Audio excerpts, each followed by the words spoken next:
Fresh vegetables straight from the farm today. I must get home before dark. These stains fight back, but I won't give up. In the neighborhood, everyone knew Mama Tola, not because she was rich, not because she had influence, but because she was the woman who never rested. Every morning, before the sun rose, she was already outside frying akara by the roadside. By afternoon, she rushed to the market to sell vegetables. At night, she washed clothes for neighbors, just to earn a little more money. 3 children waited for her at home. Tola, the eldest, Kunle, the quiet one, and little Shade, the last born, who always asked the same question.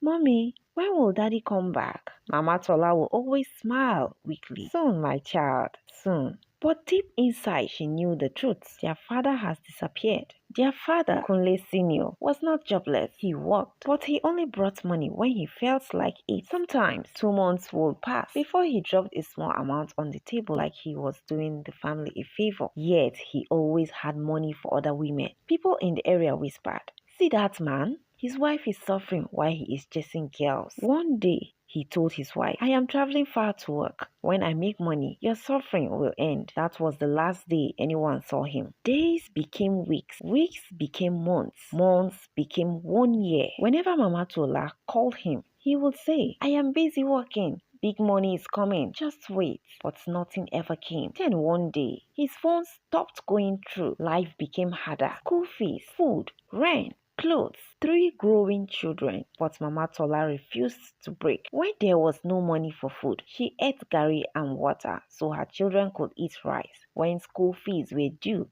she sold her only gold earrings. When Tola almost dropped out of school, Mama Tola cried all night and prayed, "God, I don't want my children to suffer like me." Years passed. Slowly, something began to change. Tola studied day and night under candlelight. One day, a scholarship letter arrived. He had been awarded a full scholarship to study medicine. Mama Tola cried like a baby. Kunle, the quiet one, started repairing phones for neighbors. Soon, he opened a small tech shop, then another. Little Shadi became the brightest student in her school. People began to say, "Those children will go far," and they did. Years later, Dr. Tola became a respected doctor. Kunle owned a chain of electronics stores. Shadi won an international scholarship. Mama Tola no longer fried akara. Her children built her a beautiful house. For the first time in her life, she rested. Then one day, a stranger appeared at the gate. The security guard called inside. Then one day, a stranger appeared at the gate. The security guard called inside. "Madam,